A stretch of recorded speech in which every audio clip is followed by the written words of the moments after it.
ଆଜି ଶୁଣିବା ଉପନ୍ୟାସ ଦାଦି ବୁଢ଼ା ଭାଗ ପଞ୍ଚମ। ଔପନ୍ୟାସିକ ଗୋପୀନାଥ ମହାନ୍ତି। ଛାତିରେ ଛନକା ପଶିଲା। ମୁହୂର୍ତ୍ତେ ପୂର୍ବର ଅନୁଭୂତି ପୁଣି ମନକୁ ଘାଣ୍ଟି ଚକଟି ପକାଇଲା। ଠେଙ୍ଗାଚାନି ହୃଦୟରେ ସାହସ ବାନ୍ଧି ଲମ୍ବ ଲାଠଟି ଟାଣ ମୁଠାରେ ଧରି ଉଠି ସିଧା ଠିଆ ହେଲା। ଆସିଲା ଲୋକ ଆସି ପହଞ୍ଚି ଖଣ୍ଡେ ଦୂରରୁ ଚିହ୍ନା ହସଟିଏ ହସି ତୁଣ୍ଡ ନୁଆଁଇ କଥା ଆରମ୍ଭ କଲା। ଡରିଲୁ କିରେ? ଠେଙ୍ଗାଚାନି ଅତି ବିସ୍ମିତ ହୋଇ ପାଖକୁ ଛୁଟିଗଲା। ଫୁସ୍ ଫୁସ୍ କରି କହିଲା, ତୁ ଏତେ ରାତିରେ? ସନ୍ତୋଷ କୁମାରୀ? କେତେ ରାତି ତ ଆସିଛି, ଆଜି କି ନୂଆ? କେତେ ଦୂର ବା ଆମ ଘର? ଏଇ ତ ରାସ୍ତା ବାଙ୍କରେ। ଦିନେ ଦିନେ ମନ ହୁଏ ଆସେ, ଭାବେ ଦେଖି ଆସିବା ଠେଙ୍ଗା କିସ୍ କରୁଛି। ତୋର କି ଗରଜ? ତୋର ଘୁଙ୍ଗୁଡ଼ି ଶବ୍ଦ ଶୁଣି ଖର୍କେ ଫେରିଯାଏ। ଠେଙ୍ଗାର ଦେହ ଥରୁଥାଏ। କହିଲା, ଏ ଆଡ଼କେ ଆ, କଥା ହେମା। ସନ୍ତୋଷ କହିଲା, ନାଇଁ, ପୁଣି କେ ଉଠିବେ? ଆ, ରାସ୍ତାଏ ରାସ୍ତାଏ ଯିବା। କେହି ନାଇଁ, ମୁଇଁ ଦେଖି ଅଇଲି। ସନ୍ତୋଷ କୁମାରୀ ଆଉ କଥା ନ କହି ଯେଉଁ ବାଟେ ଆସିଥିଲା ସେଇ ବାଟେ ବାଟେ ଚାଲିଲା। ପଛେ ପଛେ ଠେଙ୍ଗା। ନିଶବ୍ଦ ସାଇଁ ସାଇଁ ରାତିରେ ସେମାନେ ଚାଲିଗଲେ ଗଡ଼ାଣିଆ ରାସ୍ତାରେ ବାଟେ ବାଟେ। କିଛି ସମୟ ପରେ ଯେତେବେଳେ ଦକ୍ଷିଣର ଗୋଟିକିଆ ତରାଟି ଆକାଶରେ ଆହୁରି ତଳକୁ ତଳକୁ ବୁଡ଼ି ଆସୁଥିଲା, ଠେଙ୍ଗାଚାନି ପଚାରିଲା, କାଲି ପୁଣି? ସନ୍ତୋଷ କୁମାରୀ ହସିଲା ଆଉ କହିଲା, ଏଠିକି ଆସିବୁ, କଥା ହେବା। ଦୁହେଁ ଦୁଇ ବାଟରେ ଚାଲିଗଲେ। ଘର ତୋଳା ଲାଗିଛି ରାମନାଏକର। ବାଉଁଶ ହଣା ହେଉଛି, ମାଟି ଚକଟା ହେଉଛି, କେତେ ଟୋକାଟୋକି ଲାଗିଛନ୍ତି କାମରେ। ତାଙ୍କର ମୂଲ 2 ପା ମାଣ୍ଡିଆ, ଟୋପାଏ ଟୋପାଏ ରନ୍ଧା ମଦ। ରାମନାଏକ ଠେଙ୍ଗାକୁ ବସେଇ ରଖିଛି କାମ ପାଖରେ। ନିଜେ ଆହୁରି ଦଳେ ଲୋକ ନେଇ ଲାଗିଛି ଝୋଲାରେ ହିଡ଼ ବାନ୍ଧି କେତେ କ୍ଷେତ ତିଆରି କରିବାରେ। ବେଳେ ବେଳେ ସେ ଭାବେ ତା'ପରି ସୁଖୀ ଜଗତେ ନାହିଁ। ପିଲାଦିନେ ଥିଲା ସେ ଭାରି ଗରିବ। ଅଳ୍ପ ବୟସରେ ବାପ ମା ଛାଡ଼ିଦେଇ ଗଲେ। ତା'ପରେ ସେ ବଡ଼ ହେଲା, ଜମି ଖଣ୍ଡେ ଖଣ୍ଡେ ୟାଠୁ ତାଠୁ ଧରି ତସିବାକୁ ଆରମ୍ଭ କଲା। ଦେହ ମେହନତ ହାରା କେତେ ଧାନ ମାଣ୍ଡିଆ ଘରେ ଭର୍ତ୍ତି କରି ଘର ପୂରାଇଲା। କ୍ରମେ ତା'ର ନିଜର ଗୋରୁଗାଈ ହେଲେ, ନିଜର ଜମି ହେଲା, ଆପଣାର ପରିଶ୍ରମରେ ଭୂମିରେ ସୁନା ଫଳେଇଲା। ଭାଗ୍ୟ ତା' ପ୍ରତି ପ୍ରସନ୍ନ। ଦେହ ଜୋରରେ ଯେତେବେଳେ ଗାଁର ଆଉ ସମିସ୍ତିଙ୍କୁ ଟପି ସେ ସମ୍ପତ୍ତି ଅରଜି ନାଁ ଡାକିଲା, ଠିକ୍ ସେତିକିବେଳେ ତା'ର ଦାଦି ହରିନାଏକ ବୁଢ଼ା ଅପୁତ୍ରକ ଆଉ ନାଁଦାର ହୋଇ ମରିଗଲା। ଅମିନ ରିଦିନୁ ତାକୁ ହିଁ କଲେ ଗାଁ ନାଏକ। ସେଇଦିନୁ ଏକ ପ୍ରକାର ସୁଖରେ ହିଁ ତା'ର ଚାଲିଛି। ତା' କପାଳକୁ ଝିଅ ନାହିଁ। ଝିଅ ଥିଲେ ଝୋଲା ଟଙ୍କା ମଧ୍ୟ କିଛି ଘରେ ପଶିଥାନ୍ତା। ନଥାଉ ପଛେ, ଅଛି ଠେଙ୍ଗାଚାନି, ତା'ର ବୁଢ଼ା ଦିନର ବହପ, ସେଇ ତା'ର ଟଙ୍କା ଗଛ। ଏଡ଼ୁତେ ଦିନୁ ଡେଙ୍ଗା ତା'ର ଗୁଣର ପରିଚୟ ଦେଇଛି। ବାପ ପରି ପରିଶ୍ରମୀ, ବାପ ପରି ସଦାଶୟ। 8 ବର୍ଷରେ ଠେଙ୍ଗା ବାପର ଗୋରୁ ଜଗିଲା, 12 ବର୍ଷରେ କ୍ଷେତରେ ଲଙ୍ଗଳ ଧରିଲା, 15 ବର୍ଷରେ ବାପର ସଂସାରର ସେ ଅଧେ। ନିଜେ ଆଗୁସାର ହୋଇ ମୂଲିଆଙ୍କୁ କାମ କରାଇବା, ଝଡ଼ି ବରଷାରେ ଗୋରୁ ଗୋଟିକା ଗୋଟି ଜଙ୍ଗଲ ସନ୍ଧିରେ ଖୋଜି ଖୋଜି ଘରକୁ ଅଣାଇବା ଆଣିବା, ନିଜେ ସବୁ କଥା ପିଠି ପତେଇ ଦେବା, ଏପରି ଗୁଣମନ୍ତ ପୁଅ ତା'ର ଠେଙ୍ଗା। ତା'ର ଭଲ ଅସାର ନାହିଁ, ସୁଖ ନାହିଁ, ଦୁଃଖ ନାହିଁ। ବାପର ସଂସାର ଉନ୍ନତି କରିବାକୁ ସେ ଯେପରି ଗୋଟାଏ କଳ ଯନ୍ତ୍ର ପରି। ବାପ କିଛି ପଚାରିଲେ ପୁଅ କହେ, ମୋର କିସରେ ଆଜ୍ଞା, ତୁଇ ଯା ବୋଇଲେ ତା'। ତା'ର ବିଭାଘର ପାଇଁ ରାମନାଏକ ଘର ତୋଳୁଛି। ନିଠେଇ ନିଠେଇ ବିଲ କାମ ହଳିଆଙ୍କୁ ଛାଡ଼ିଦେଇ ନିଜେ ଆସି ଘର ଆଗରେ ପଥର ଉପରେ ବସିପଡ଼େ। ଭାରି ଡାକ ହାକ କରେ। କେତେବେଳେ ଆପେ ବାଉଁଶ କାଠ ଚିରି ପକାଏ, କେତେବେଳେ ନିଜେ ମାଟି ବୋହି ନିଏ, ଆଉ କେତେବେଳେ ଥିରି ହୋଇ ବସି କାମକୁ ସବୁ ଅନେଇ ଅନେଇ ପିଙ୍କା ଟାଣେ। ଚାଉଁ ଚାଉଁଆ ଖରାରେ କାନ୍ଧରେ ଯୋଡ଼ି ଝାଉଳି ପକେଇ କାଳିଆ କୋଟ ଖଣ୍ଡେ ଲେଖା ଦେହରେ ମଡ଼େଇ ଖ୍ରୀଷ୍ଟ ଧର୍ମର ସନ୍ଦେଶ ଧରି ଏ ଗାଁରୁ ସେ ଗାଁକୁ ମାନେ ବୁଲୁଥାନ୍ତି। ଗମ୍ ଗମ୍ ଝାଳ ବୋହିଯାଉଥାଏ, ପାଦ ଫାଟି ପଡ଼ୁଥାଏ, କିନ୍ତୁ ଯାହାକୁ ଦେଖିଲେ ତୁଣ୍ଡରେ ତାଙ୍କର ଧର୍ମ ମତରେ ସଂସ୍କୃତ କଥା, ପ୍ରଭୁ ପରମ ପିତାଙ୍କୁ ବିଶ୍ୱାସ କର, ଯେ ଆପଣାର ପ୍ରିୟ ପୁତ୍ରଙ୍କୁ ସଂସାରର ପାପ ପରିତ୍ରାଣ ନିମନ୍ତେ ପ୍ରେରଣା କରିଥିଲେ, ସର୍ବଦା ହୃଦୟରେ ତାଙ୍କୁ ଧ୍ୟାନ କର। ଖରା ହେଉ, ବର୍ଷା ହେଉ, କଷ୍ଟ ହେଉ, ଦୁଃଖ ହେଉ, ଏହିପରି ତାଙ୍କୁ ବୁଲିବାକୁ ହେବ। ସାହେବ କହିଛନ୍ତି, ନୋହିଲେ ଦରମା ମିଳିବ ନାହିଁ। ପିଣ୍ଡାପଦର ଗାଁ ଶାନ୍ତମୂର୍ତ୍ତି ସଲମନ ଗୁରୁ ଶୁଭ ବାରତା ଶୁଣାଇବାକୁ ଏ ଅଞ୍ଚଳକୁ ବାରମ୍ବାର ଆସନ୍ତି। ଚିକ୍ ଚିକ୍ କପାଳରେ ଅଟଳ ଧର୍ମବିଶ୍ୱାସ ଜିକିଜିକି ହୋଇ ଝଟକି ପଡ଼ୁଥାଏ। ପଦାଦେଶର ଧର୍ମର ସୁସମାଚାର ପବନରେ ଉଡ଼ି ଉଡ଼ି ଦାଦିବୁଢ଼ାର କାନ ବାଟେ ଭାଁ ଭାଁ ଚାଲିଯାଏ। ହୁଙ୍କା ବୁଢ଼ା ମୁଣ୍ଡ ଟେକେ ନାହିଁ। ଅଧରାତିରେ ସେ ଭାଷାରେ ସିଟିଏମ୍ ଚୋର ଲୋକେ ଦାଦିବୁଢ଼ାକୁ ଉଦ୍ବୋଧନ କରନ୍ତି। ହେ ପରମ ପିତା ଦାଦିବୁଢ଼ା, ତୁମ୍ଭେ ବିଶ୍ୱାସ କର। ଆମ୍ଭ ମନରେ କୌଣସି କୁଟିଳତା ନାହିଁ। ସରଳ କହିବୁ, ସତ୍ୟ କହିବୁ। ଅଭାବ ନିମନ୍ତେ ସିନା ଏ ଦୁର୍ଯୋଗ। ରାତିରେ କାହା ଶାଳରୁ ଗୋରୁଟିଏ, କାହା ଶୋଇବା ଘରୁ ଥାଳିପଟେ ନେଇ ଆସି କୁଟୁମ୍ବ ପ୍ରତିପୋଷଣ କରିବା ନିମନ୍ତେ ଏତେ ବିପଦରେ ଆମ୍ଭେ ଧାଇଁଥାଇଁ, କିନ୍ତୁ ଏ ଟେଷଣ ଲୋକେ ସବା ଇନ୍ସ୍ପିଟି ବିଧର୍ମୀ ସେମାନେ। ଧର୍ମରେ ବିଶ୍ୱାସ ନାହିଁ। କାହୁଁ ବୁଝିବେ ଆମ୍ଭର ଦୁଃଖ ପ୍ରଭୋ, ଏକା ତୋତେ ଜଣା। ସେମାନେ ମଧ୍ୟ ଧର୍ମ ଗ୍ରହଣ କରିଛନ୍ତି। ଏଲିଓ, ଜହନ, ଆଲେହାନ୍ଦର, ପିତର, ସିମନ, ପାଉଲ, ମିକାଲ, ଏହିପରି ଯେତେ ସେମାନେ, କିନ୍ତୁ ତାଙ୍କର ଖାଲି ବିଶ୍ୱାସରେ ଚଳିବ ନାହିଁ। ଅନୁତାପ କରିବାକୁ, ଦୋଷ ସ୍ୱୀକାର କରିବାକୁ ପୋଥିଗୋଲି ସଲୋମନ ଗୁରୁ ଯାହା ଶିଖାଇ ଦେଇଛନ୍ତି, କଚିର ଅଦାଲତରେ, ସମାଜରେ, ବ୍ୟବହାରିକ ଜୀବନରେ ତା'ର ମୂଲ୍ୟ ବା କେତେ? କଥା ଫିଟିଗଲେ କୌଣସି ଗୁରୁ, କୌଣସି ପାଷ୍ଟର କଥା ରକ୍ଷା କରିବେ ନାହିଁ। ନିରାକାର ଆକାଶ ଦେବତା ମନୁଷ୍ୟର ପାପର ବୋଝ ବୋହୁଛନ୍ତି ଭଲ। ଏ ସୁସମାଚାର ଯାହାଙ୍କର କ୍ଷମା ମିଳିବ, ସବୁର ପାପର ବୋଝ ସେ ମୁଣ୍ଡାଇବେ। ଯେ ଯେପରି ଚଳୁ, ତାଙ୍କରି ରକ୍ତରେ ସମସ୍ତିଙ୍କର ପାପ ସ୍ଖଳନ ହେବ ଦିନେ ନା ଦିନେ। ସେମାନେ ନିର୍ବିକାର ହୋଇ ବାଟ କାଟି ଚାଲନ୍ତି। ଯେତେବେଳେ ହୃଦୟର ଉଚ୍ଛ୍ୱାସ ପ୍ରବଳ ହୋଇପଡ଼େ, ସାକାର ଦେବତା ପ୍ରୟୋଜନ ହୁଏ, ସେତେବେଳେ ଗୁରୁ ପାଷ୍ଟରଙ୍କ ଦୃଷ୍ଟି ଏଡ଼ି ସେମାନେ ଦାଦିବୁଢ଼ା ପାଖେ, ଝାଙ୍କର ଦେବତା ପାଖେ ମାନସିକ ଯାଚନ୍ତି, ବଳି ଦିଅନ୍ତି। ଦୁଇଆଡ଼ୁ ହୋଇ ସଂସାର କାର୍ଯ୍ୟ ଏକ ପ୍ରକାର ଚଳିଯାଏ। ସନ୍ତୋଷ କୁମାରୀ ଏହି ବିଶ୍ୱାସରେ ବଢ଼ି ବଢ଼ି ମଣିଷ ହୋଇଛି। ମଣ୍ଡଳୀ ସଭାରେ ଦେଶିଆ ଦେବଦେବୀଙ୍କୁ ପ୍ରେତ ବୋଲି କହି, ସଇତାନର ଅନୁଚର ବୋଲି କହି ସମସ୍ତେ ଏତେ ଗାଳିଦେଲେ ସୁଦ୍ଧା ଆପଣା ଘରେ ନିର୍ଜନ ନିଛାଟିଆରେ ନିଜର ପ୍ରୟୋଜନ ଅନୁସାରେ ସେମାନେ ଚୁପ୍ଚାପ୍ ଉପାଧିଆ ପଡ଼ିଯାନ୍ତି। ମନରେ ବଳ ଆସେ। ସନ୍ତୋଷ କୁମାରୀ ଦାଦିବୁଢ଼ା ତ ଦାଦିବୁଢ଼ା, ହୁଙ୍କାବୁଢ଼ାକୁ ସୁଦ୍ଧା ଅମାନ୍ୟ କରେନାହିଁ। ରାମନାଏକର ପୁଅ ଠେଙ୍ଗାଯାନି ଘଟଣାର ସୁଅରେ ତାହା ଆଡ଼କୁ ଆଉଜି ଆସିଛି। ସେ ନିଜେ ଆଶ୍ରୟ ପାଇଛି, ଏ ତ ଭଲ କଥା, କିନ୍ତୁ ଆହୁରି ଅନେକ କାମ ବାକି ଯେ। ମନେ ମନେ ସେ ବି କହେ, ଦାଦିବୁଢ଼ା ତୋର ଦୟା।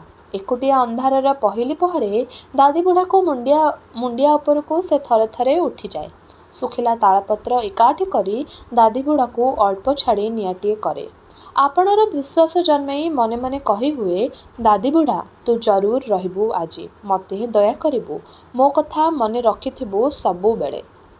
ଦାଦିବୁଢ଼ାର ସାତବେଣ୍ଟିଆ ଖଜୁରୀ ଦେହ ଅନ୍ଧାର ଭିତରେ ମୁରୁକି ହସାଦିଏ। ଅନ୍ଧାରର ସମୁଦ୍ର ଭିତରେ ନିଛାଟିଆ ମୁଣ୍ଡିଆ ଉପରେ ସନ୍ତୋଷ କୁମାରୀ ଦାଦିବୁଢ଼ାକୁ ଆଲୁଅ ଦେଇ ଚାଲିଆସେ। ଅଥଚ ଠିକ୍ ଏହିପରି ଦିନେ ଠେଙ୍ଗାଯାନିକୁ ସେ ଛଟପଟ କରି ମାରେ, ଦେଖାଦେଇ ହସି ହସି ଚାଲିଯାଏ। କଥା କହେ ନାହିଁ, ଅଥବା ମୁହଁ ଟେକି ଅନାଏ ନାହିଁ ବି ଥରେ। ଖୋସାରେ ଫୁଲ ପିନ୍ଧି ଦେହ ବଙ୍କେଇ ବଙ୍କେଇ ଚାଲିଯାଏ। ଠେଙ୍ଗାଯାନି ଗୁମ୍ ହୋଇ ବସେ। ରାମନାଏକ ପ୍ରସ୍ତୁତ ହୁଏ ସାରିଆଦାନକୁ ବୋହୂ କରି ଆଣିବାକୁ ଯିବ। ରାମନାଏକ ଚଞ୍ଚଳ ପ୍ରସ୍ତୁତ ହେଲା।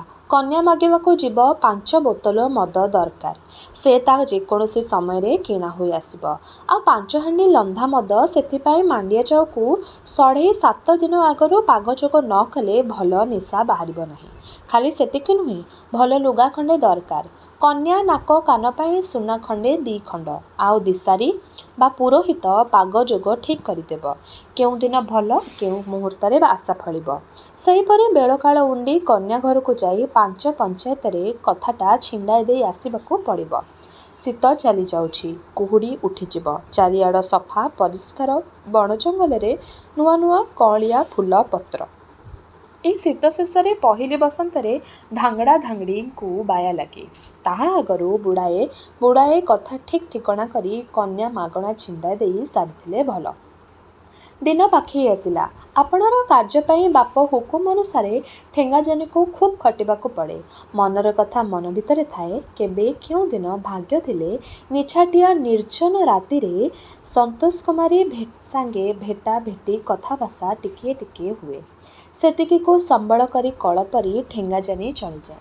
କନ୍ୟା ମାଗୁଣି କଥା ଗାଁ ଯାକର ଚହଳି ପଡ଼ିଲାଣି। ସାରିଆଦାନ ବନ୍ଧୁଗୁଡ଼ିକ ତାକୁ ଘଷି ମାଜି ଦିନୁ ଦିନୁ ନୂଆ ସଜ କରୁଥାନ୍ତି। ବାପା ହାଟରୁ ନୂଆ ନୂଆ କେରା ମାଳି ଆଣି ଦେଇଛି। ଆଙ୍ଗୁଠି ଗଣ୍ଠି ଗଣ୍ଠିକେ ପିତ୍ତଳ ଢଳେଇ ମୁଦି।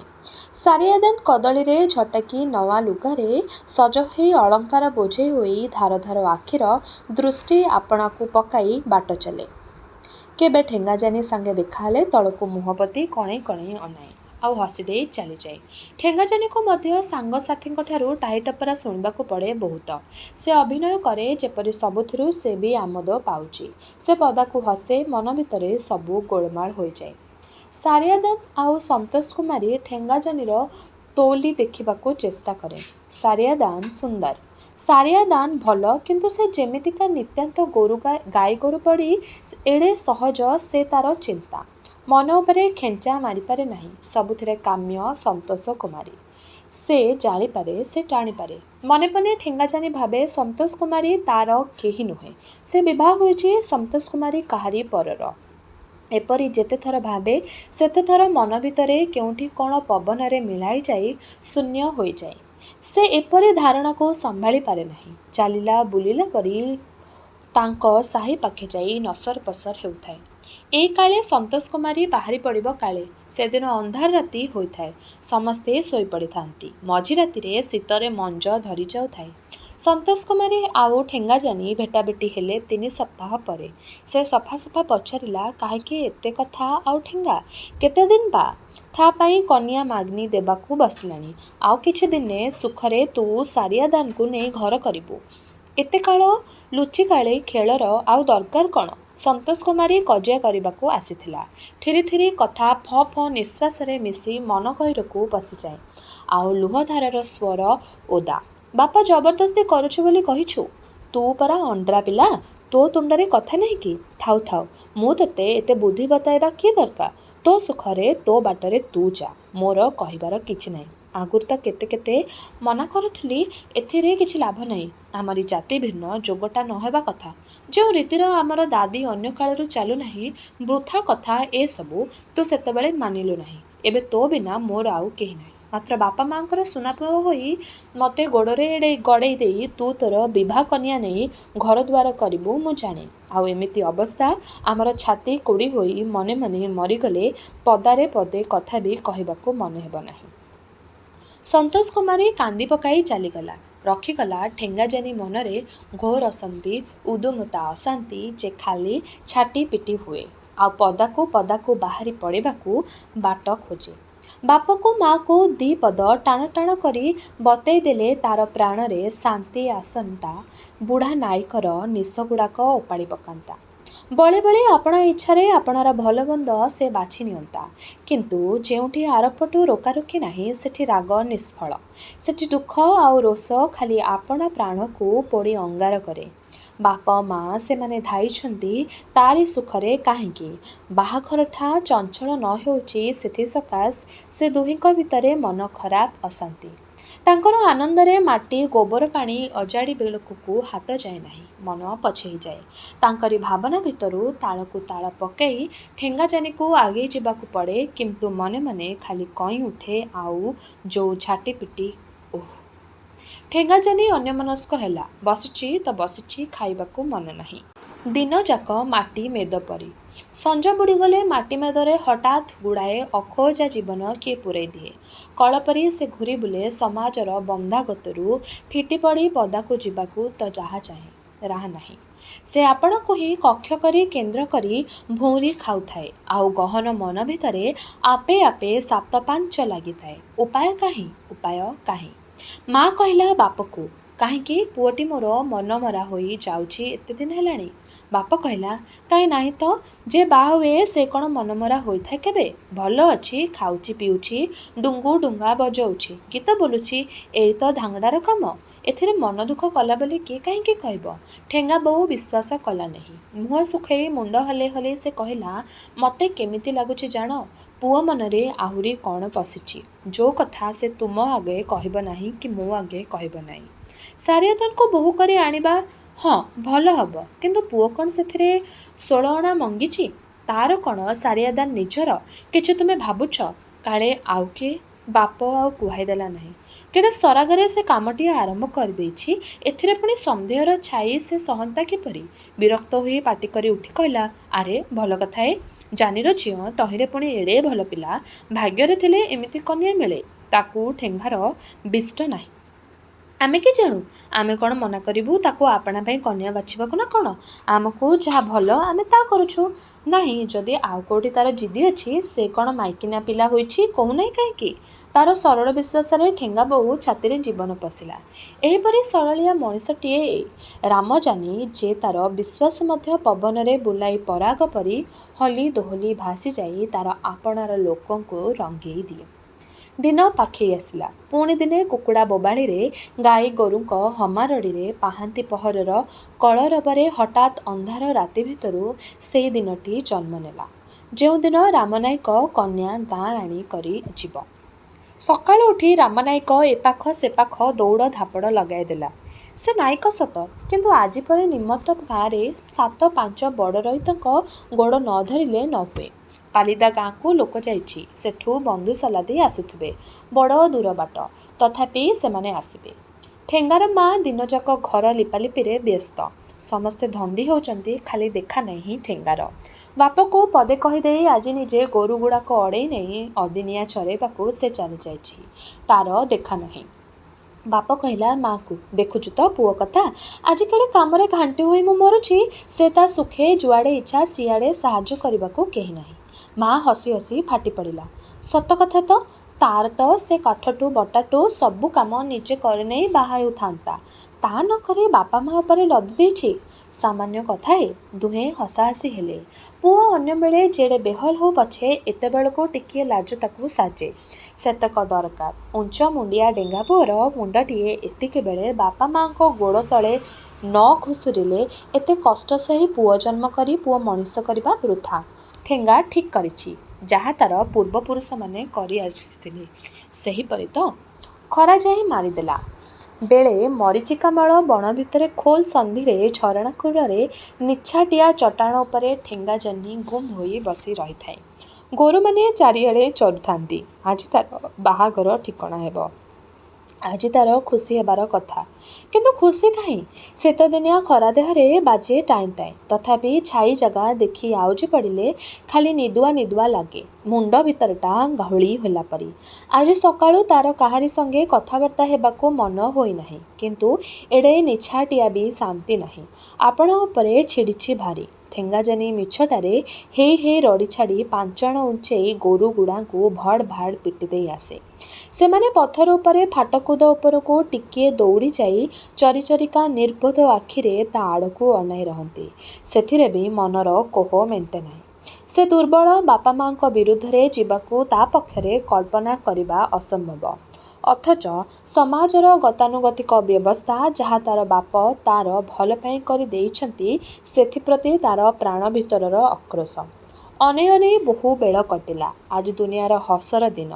ତାରି ଆଡ଼କୁ ଚାହିଁ ଚାହିଁ ମଝିରେ ମଝିରେ ଧୁଙ୍ଗିଆ ଧୂଆଁ ଛାଡ଼ି ଦାନ୍ତ ଦେଖା ଦେଖି ଦୁନିଆ ହସି ରହିଛି। ସେ ହସ ବୁଝେ ଖାଲି ସେ। ଠେଙ୍ଗାଜହ୍ନି ଆଉ ସମସ୍ତେ ସେ ହସର ଖାଲି ଉପାଦାନ ସାମଗ୍ରୀ। ଚଢ଼େଇ ଉଡ଼ି ଯାଉଛନ୍ତି ଗୋରୁ ସୁସ୍ଥରେ, ତାଙ୍କର ମନ ଇଚ୍ଛା ଘାସ ଟେକୁଛନ୍ତି।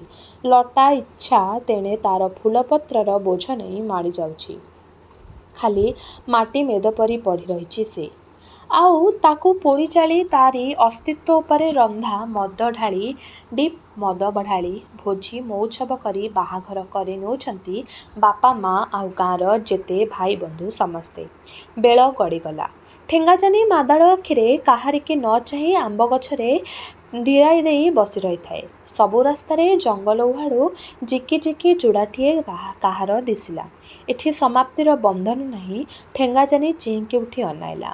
ଯୁଡ଼ା ତଳେ ତଳେ ମୁହଁ ସନ୍ତୋଷ କୁମାରୀ। ଠେଙ୍ଗାଜହ୍ନି ଚମକି ପଡ଼ି ପାଟିଟାଏ କରି ପାଛୋଟି ଗଲା। କିରେ, ଏଠି ତୁ? ଆଜି ତୋ ବାହାଘର ମାଗିଣି, ଲୁଚି ଲୁଚି ତୁ ଏଠି? ସନ୍ତୋଷ କୁମାରୀ ହସିଲା। ଠେଙ୍ଗାଜହ୍ନିର ଛାତି ଭିତରଟା ଚୂନା ହୋଇଗଲା। ସନ୍ତୋଷ କୁମାରୀ ହସିଲା। ମଲା ହସ, ଖାଲି କୌତୁକ। ଠେଙ୍ଗାଜହ୍ନିର ଆଖି ଛଳଛଳେଇ ଉଠିଲା। ସିଏ ମୁହଁ ପୋତିଦେଲା। ଆହା, ପିଲାଟି କାନ୍ଦୁଛି କାହିଁକି? ମୁହଁ ଶୁଖି ଯାଇଛି। ବାପା ଖାଇବାକୁ ଦେଇନାହିଁ କିରେ? ସନ୍ତୋଷ କୁମାରୀ ହସି ହସି ଠେଙ୍ଗାଜହ୍ନିର ମୁହଁଟି ଟେକି ଧରିଲା। ତାପରେ ଏ ତା ମୁହଁକୁ ସେ ତା ମୁହଁକୁ ଅନାଇ ଏକାଥରକେ ଦୁଇଜଣ ଯାକ କାନ୍ଦି ପକାଇଲେ। କୁଣ୍ଡାକୁଣ୍ଡି ହୋଇ କାନ୍ଦି କାନ୍ଦିକା ଲଟା ଭିତରକୁ ପଶିଗଲେ। ଚାରିଆଡ଼ ସୁନସାନ। ମଝିରେ ମଝିରେ ଗୋରୁମାନଙ୍କ ଖସ୍ ଖସ୍ ବଣ। ନୁଆଁଣିଆ ଖରା ଦୁହେଁ ଶାନ୍ତ ହେଲେ ଟିକେ। ଠେଙ୍ଗାଜାନିର ଓଠରେ ସନ୍ତୋଷ କୁମାରୀର ଲୁଣିଆ ଲୁହ। ସନ୍ତୋଷ କୁମାରୀର ଗାଲରେ ଠେଙ୍ଗାଜାନିର ନାକର ପାଣି। ଠେଙ୍ଗାଜାନି ପ୍ରତିଜ୍ଞା କଲା ସେ କଥା ହେବ ନାହିଁ। କୁମାରୀ, ସେ ଯାହା କହୁ ମୁଁ ତୋତେ ଛାଡ଼ିପାରିବି ନାହିଁ। ସନ୍ତୋଷ କୁମାରୀ କିଛି କହିଲା ନାହିଁ। ଠେଙ୍ଗାଜାନି କହିଲା, ହଁ, ଜାତିର ଲୋକେ ଖେଦି ଦେବେ ତ ଆଉ କେଉଁ ଗାଁକୁ ହେଲେ ଚାଲିଯିବା। ଯେଉଁଠି କେହି ନ ଦେଖିବେ, ନ ଜାଣିବେ, ନ ଚିହ୍ନିବେ। ସେଠି ତୁ ଆଉ ମୁଁ ରହିବା କେଉଁ ବଣ ଭିତରେ। ଡାଙ୍ଗପତ୍ରରେ ବାଲସାଟିଏ କରିବା। ଚାରିପାଖ ସଫା ହୋଇ ଟିକିଏ ଜାଗା, ପାଖରେ ପାଣିଧାରଟିଏ ଥିବ। ସେଇଠି ରହିବା ତୁ ଆଉ ମୁଁ। କିଏ କ'ଣ କରିବ ଆମର? ଚାଲ ଏବେ ଯିବା। ତାର ଉତ୍ସାହକୁ ଏକା ଫୁଙ୍କାକେ ନିଭାଇ ଦେଇ ସନ୍ତୋଷ କୁମାରୀ କହିଲା, ବାୟ ହେଲୁ କି ତୁ? ଏ ପୃଥିବୀରେ ଏମିତି କେଉଁ ଜାଗା ଅଛି ଯେଉଁ ଜାଗାରେ ଜାତି ଲୋକ ଆମକୁ ଖୋଜି ପାଇବେ ନାହିଁ? ଦିନେ ପାଇବା ନାହିଁ, ଦିନେ ପାଇବା ନାହିଁ। ସେମାନେ କ'ଣ ଛାଡ଼ିଦେବେ? ଖୋଜୁଥିବେ।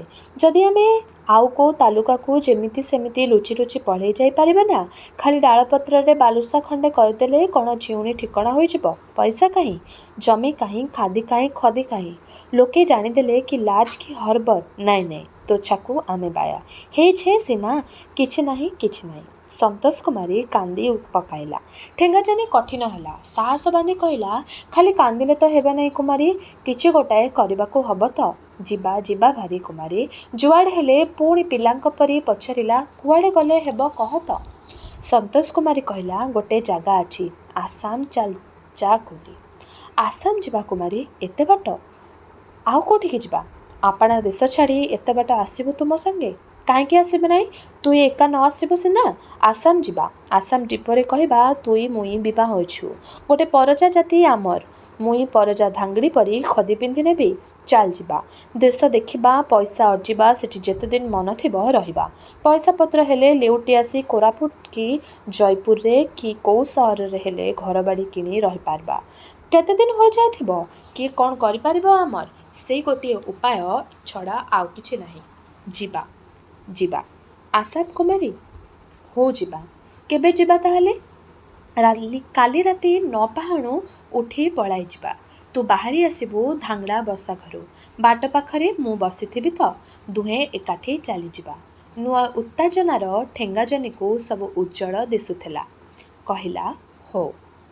ତେବେ ଏହିଠାରେ ଶେଷ ହେଲା ଔପନ୍ୟାସିକ ଗୋପୀନାଥ ମହାନ୍ତିଙ୍କ ଉପନ୍ୟାସ ଦାଦିବୁଢ଼ାର 5ମ ଭାଗ। ଆଗାମୀ ଅଧ୍ୟାୟରେ ଆମେ 6ଠ ଭାଗ ଶୁଣିବା। ରହିଲି, ନମସ୍କାର।